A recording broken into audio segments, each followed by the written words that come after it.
Bonjour à toutes et à tous, aujourd'hui je vous emmène avec nous parce qu'on va retrouver Jérôme qui va nous montrer comment il pêche en sharpshooting mais sur un spot avec du courant. Allez, on y va. Putain, cette patate qui m'a mis. La prof est semblant. Et il a appris assez rapidement, donc il était bien en position de chasse. Oh, il méritait de ouf celui-là. Oh.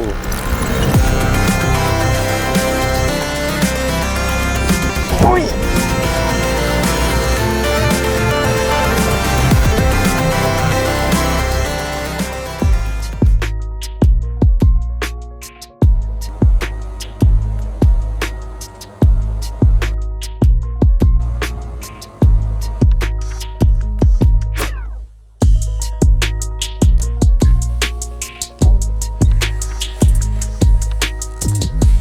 Bon Jérôme, qu'est-ce qu'on fait alors aujourd'hui? Bah écoute, aujourd'hui je te propose d'aller pêcher les silures au leurre, Ouais. exclusivement au leurre souple. Et on va du coup les pêcher avec le livescope. Ça marche. Et par contre on va pêcher dans le courant. Dans le courant, Ouais. avec le livescope. Avec le livescope, ça nous permettra d'être un peu plus efficace et d'être plus précis surtout. Donc il nous faut quoi? En gros un combo pour lancer des leurres souples entre 15 et 50 grammes, quelque chose comme ça? Voilà, même 20 grammes, allez, entre 20 et 20-60. Ça marche. 20-60, c'est bien. Donc un livescope, un bateau, deux combos leurres souples et un teckel. Ah oui, ça c'est important. Alors voilà, le teckel c'est simplement pour avoir les infos. Ah ouais, c'est lui qui donne les C'est lui infos, qui a les les infos. postes, Ouais. En les fait, combos à utiliser. dès qu'il y a une bonne dérive, il commence à taper avec la patte et il remue la queue, ça veut dire que là c'est bon. Ok, parfait. On peut essayer de pêcher par là. Eh ben allez, en avant Barnabé.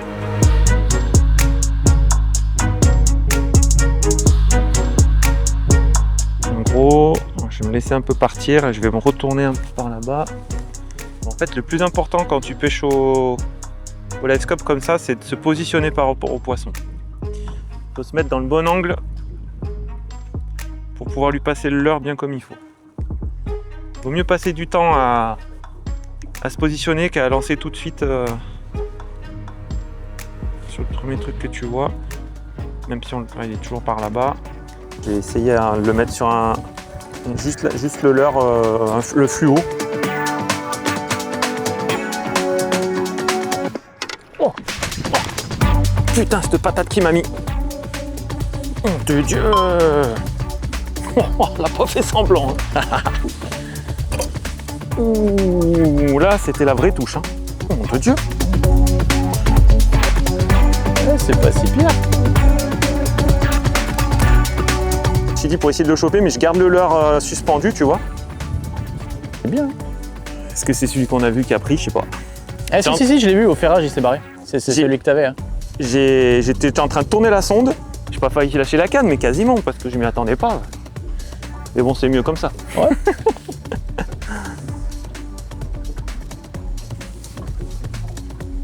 Ben voilà. Là. Ça y est, tu l'as levé.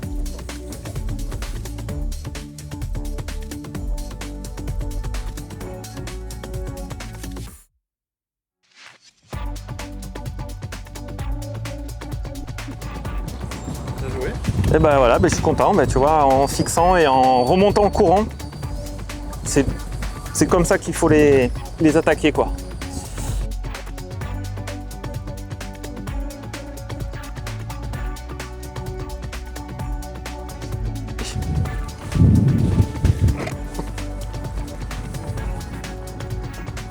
Allez, viens.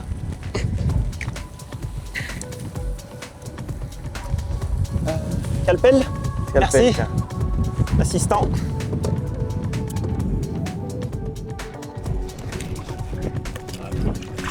Hop.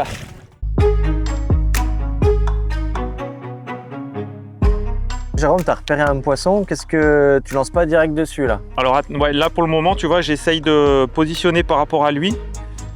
Parce que tu vois, il est trop à gauche du bateau là. Donc pour lancer, ça sera pas évident pour moi. Je préfère me positionner de façon à ce qu'il soit bien dans mon axe. Et oui, parce que moi, par rapport à cette pratique que j'ai en lac, là, tu as quand même le courant de face qui est super, entre guillemets, qui a l'air gênant. Comment tu le gères? C'est ça, donc en fait, il faut céder du courant plutôt que ça soit gênant. C'est-à-dire qu'il faut toujours que... Moi, j'aime bien pêcher en remontant le courant, constamment. Je j'aime pas pêcher trop en travers, parce qu'en travers avec le courant ça te sort, voilà, ça te pousse ton leurre. Sort de ta sonde. Et en fait tu t'aides du courant pour ralentir ton leurre. Pour que vraiment le leurre il passe pas trop vite, pas loin du silure. Donc prendre le temps de bien poser son le temps, bateau, voilà. avant de fouetter dès que tu repères un poisson, quoi. Même si je l'ai perdu là, bon c'est pas grave, on va attendre 5 minutes. Ça se trouve en plus les silures dans le courant ils sont toujours en train de se déplacer. Ils se déplacent de 5-10 mètres, un peu à gauche, un peu à droite, de façon aléatoire, un peu constamment. Donc du coup il faut attendre le bon moment pour lancer, quoi. Il faut être patient. C'est important parce que de toute façon, il faut essayer d'attendre le moment où il bouge pas trop. Alors c'est un petit peu compliqué, mais ça se fait. Et là en plus aujourd'hui, bon on avait prévu cette sortie, mais par-dessus le courant se greffe un vent. Ah oui, on a le Mistral, malheureusement on a du gros Mistral, ça va nous gêner encore un peu plus. Mais bon, on va faire avec. Hein, et comment tu le gères du coup ça? Alors le Mistral, et ben en fait si le Mistral est trop fort, je me mets toujours dos au vent, pareil, et je pêche plus lentement par contre. En fait tu priorises le plus fort. Je si priorise le courant le plus fort, est plus fort que le vent, tu vas te mettre face au courant. Voilà. Si le vent est plus fort et te gêne plus que le courant, tu te mets face au vent et tu t'adaptes à... Et là sur ce poste-là, en fait, on a la chance entre guillemets. C'est pour ça un peu que j'ai choisi ce secteur par rapport au poste-là. Les deux sont dans le même sens. C'est bien ça. Donc du coup, voilà, ça permet. On a déjà 2 contraintes qui s'annulent, on va dire, qui sont en une. Ouais, co-vecteur. J'en ai un là, mais il est un peu loin. Alors c'est pareil, quand c'est trop loin, ça sert à rien de les essayer. Il faut les essayer quand ils sont à 20 mètres. Allez, 15-20 mètres, c'est très bien. Là, dans cette configuration-là, avec le courant, faut pas être trop loin. Donc on va continuer à chercher. Bon bah voilà, le poisson que j'avais repéré a bougé. Et ben c'est pas grave, on fera sûrement dans quelques minutes. On va continuer à se promener. Donc là je fais en large en fait la portion de rivière, je la traverse plutôt sur le sens de la largeur. Et dès que je repère un poisson, et ben j'essaye de m'ancrer en amont de lui en fait.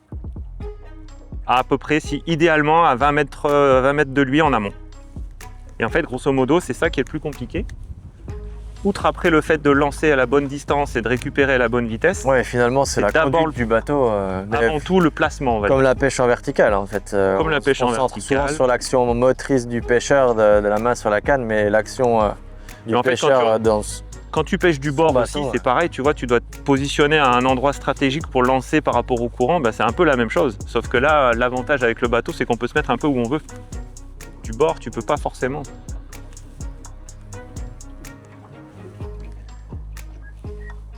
On pêche un peu, on pêche à l'envers quoi. On pêche dos au vent, dos au courant.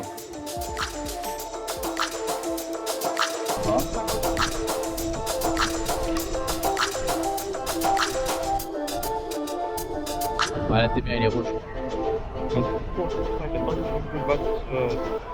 Là, c'est bien. Ouais.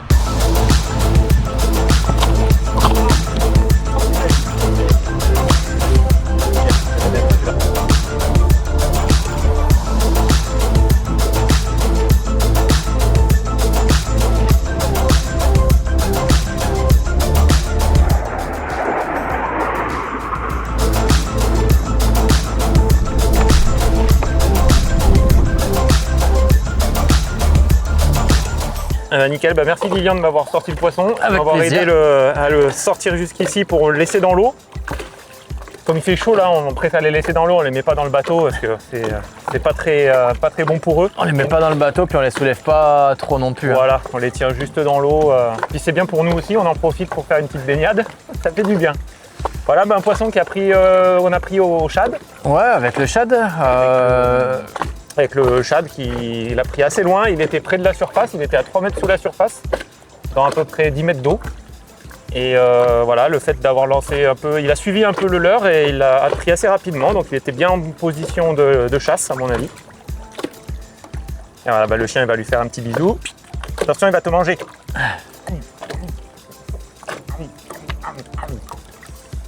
Impeccable.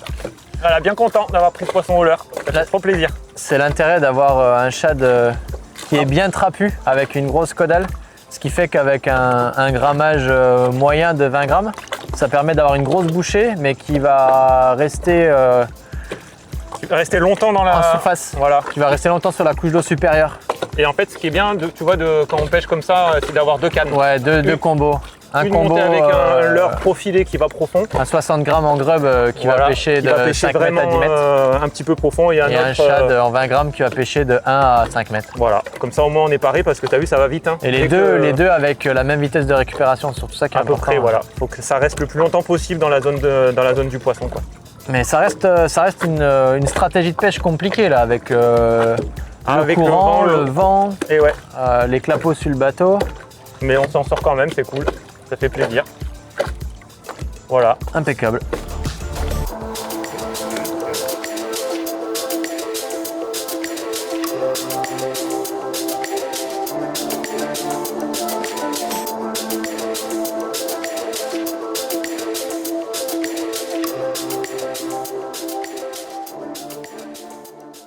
Bon alors après la prise de ce poisson, là on en profite pour se caler un peu à l'abri du vent, histoire que je puisse vous présenter un peu les leurres qu'on utilise et qui répondent bien aujourd'hui. Donc celui qui répond vraiment pas mal du tout aujourd'hui, c'est le Hitchad, donc dont on a déjà parlé, avec un gros paddle tail derrière. Et aujourd'hui il est très intéressant pour nous parce que ça nous permet d'utiliser un grammage lourd et qui va nous permettre d'atteindre une profondeur de nage d'ici là de 8 à 10 mètres d'eau aujourd'hui. Et en même temps de passer relativement lentement grâce à son gros appendice là, qui nous permet de faire aérofrein, un gros parachute. Et en passant lentement juste au-dessus de la tête des silures, à ras de la tête, là, on arrive à déclencher quelques touches. Donc ça, c'est vraiment un grand classique pour pêcher comme ça en sharpshooting. On a le curl tail, qui lui est beaucoup plus fin, donc beaucoup moins de résistance quand on fait de la récupération linéaire en cranking. Beaucoup plus souple, qui va permettre d'arriver bien plus vite à des grandes profondeurs à grammage égal que le shad, avec la petite masselotte de masse à l'arrière de la faucille là, pour avoir une belle longueur, un joli volume. Donc ça c'est très intéressant également pour les attaquer quand ils sont entre 1 et 4 mètres d'eau et passer vraiment très lentement sans pour autant descendre trop profond. Ça c'est des leurres qu'on a utilisées aujourd'hui et qui ont bien répondu. Et puis sinon, moi quand je pêche au sharpshooting donc en lac, quand on n'a pas les courants, je rajoute deux autres armes si je peux dire. On a le flash spin. Donc ça je l'utilise beaucoup, voilà, flash spin c'est un shad à palette hein, qui permet d'avoir une belle récupération linéaire même s'il y a beaucoup d'eau et qui va permettre aussi d'avoir des animations un tout petit peu plus tractionnées, un peu moins cranké, un peu plus tractionné. Et des fois sur les replanés comme ça, vous déclenchez des silures qui boudent un peu quand on fait uniquement du cranking. Et les jours où on a vraiment une grande agressivité de la part des poissons, peut-être qu'il n'était pas conçu pour à la base, mais toute la gamme de chatter, donc en particulier la plus lourde version, le chatter en 70 grammes, qui va me permettre d'attaquer les poissons entre 5, 8, 9, 10 mètres d'eau. Et puis pour ceux qui sont un peu au-dessus, la petite sœur, la version en 45 grammes. Donc là c'est pareil, un cranking très lent sur les poissons comme ça en sharpshooting qu'on vient récupérer juste au-dessus des moustaches des échos qu'on a repérés qui permettent de mettre les poissons en mouvement et de prendre des bonnes baignes. Donc voilà pour attaquer sereinement le sharpshooting.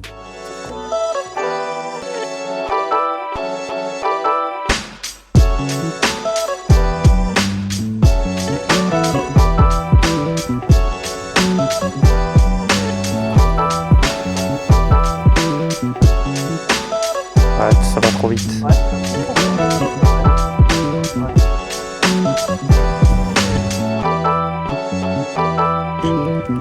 That's cool. Oh non, non, fais pas ça. Oh, refus.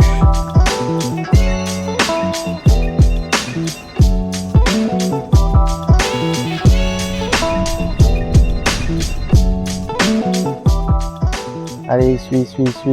Il a refusé. Oui. Oh.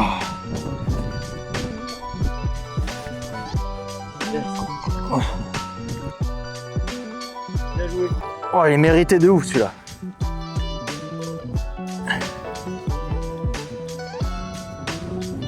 Oh, faut leur Ah, faut leur passer lécher la tête, lécher ils la veulent tête, pas ah. faire un effort quoi. Juste au-dessus. Nickel. T'as mis une bonne tape? Wow. Ouais, les touches que tu ramènes en plus en Ah ouais. camping.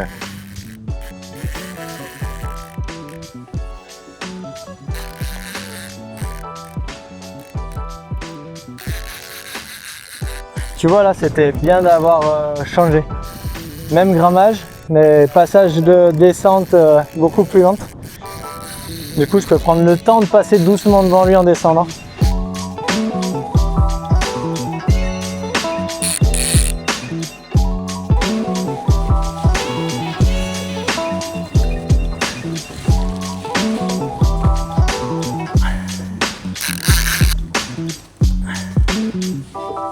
Allez.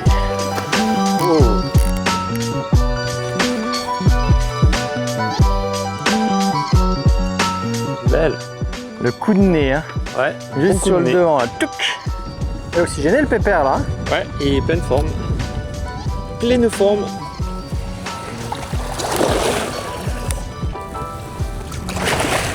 Toujours pas.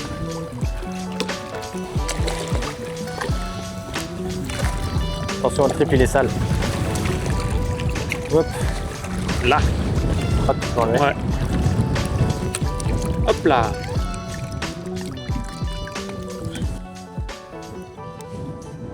Allez, ben voilà, poisson correct. Ben voilà pour bien terminer une journée de pêche, c'est cool. Impeccable. Ben, merci Jérôme. Moi bah, de rien. personnellement, shark Trop bien. shooting en fleuve c'est ma première. Ouais. Après le cours magistral, tu m'as fait un travaux dirigés. Merci pour le travail pratique. La mise en application, c'est capté. Faut quand même là, aujourd'hui, avec ce vent et ce courant, Ouais, c'est pas il simple. fallait quand même persévérer et venir leur passer, mais tout doucement, Ouais. et effleurer le dessus du devant de l'écho, quoi. Sinon, Pour leur, jamais ils venaient chercher. pour D'ailleurs, on le chatouiller voit les sur la antennes. frappe, quoi. Sur la frappe, il est piqué du bout du museau de la narine. Hein. C'est... Mais ça fait plaisir. Ouais, ça fait des belles touches. Hein. Ça fait Alors des sacrées difficile touches, quand hein. même, hein. Je veux dire, c'est une nouvelle technologie qui offre une nouvelle approche. Mais pas simple à aujourd'hui, mettre en œuvre. elle était très compliquée. Je pense qu'on aurait pu faire plein d'autres poissons avec plein d'autres techniques. Oui, mais là c'est Donc, la plus amusante au final. C'est une nouvelle arme, une nouvelle technique, mais elle remplacera pas toutes les autres. Hein. Alors, un point de vue efficacité, non, mais après le plaisir que t'en Ouais, retires, incroyable. c'est Une pas touche, pareil. Une touche en cranking, ça vaut quand Voilà. même des points. Hein. C'est clair. Bon, c'est l'heure. Hein. Allez, c'est l'heure, on va rentrer à la base. Et toi, on va te remettre à l'eau, mon pépère. Tranquillement. Et merci à tous d'avoir regardé cette vidéo. N'hésitez pas à nous laisser vos petits commentaires et à nous dire ce de quoi vous aimeriez que l'on parle dans la prochaine. Allez, à ciao. Salut!